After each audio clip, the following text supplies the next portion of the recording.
السلام علیکم عزیز طلباء و طالبات. علم بدیع میں آج ہم صنعت تلمیح کے بارے میں جانیں گے. صنعت تلمیح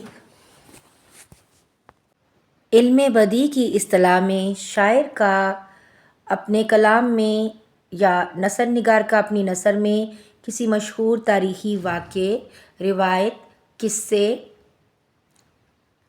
شخص، جگہ، قرآنی آیت یا حدیث کی طرف اشارہ کرنا صنعت تلمیح کہلاتا ہے.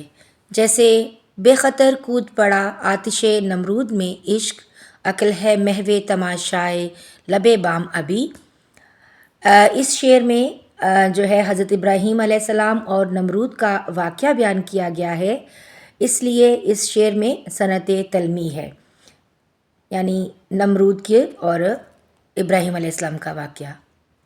باقاعدہ تعریف: جب شاعر اپنے کسی شعر میں کسی تاریخی واقعے، قصے یا قرآنی آیت کا ذکر کرتا ہے تو اسے صنعت تلمیح کہتے ہیں. اس کی مثالیں: کیا وہ نمرود کی خدائی تھی، بندگی میں میرا بھلا نہ ہوا.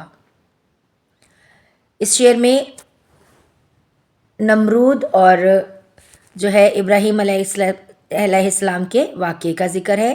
اسی طرح سے ایک اور شعر بھی کہہ سکتے ہیں: آگ ہے اولاد ابراہیم ہے نمرود ہے، کیا کسی کو پھر کسی کا امتحان مقصود ہے. تو اس میں بھی حضرت ابراہیم علیہ السلام جنہوں نے بتوں کو توڑا تھا، نمرود بادشاہ کا ذکر کیا گیا ہے. یہاں پر غرق کر دے گا وقت کا دریا کوئی فرعون اگر خدا نکلا.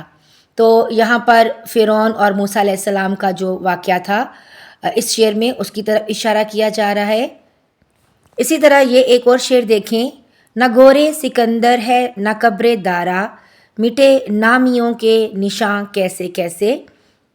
اس شعر میں سکندر بادشاہ کا تذکرہ ہے. جی تو عزیز طلباء و طالبات، مجھے امید ہے کہ آپ کو آج کی ویڈیو میں صنعت تلمیح جو ہے وہ پوری طرح سے سمجھ میں آ گئی ہوگی. اگلی ویڈیو میں ہم علم بدیع کی ایک اور قسم کے بارے میں ایک اور صنعت کا تذکرہ کریں گے.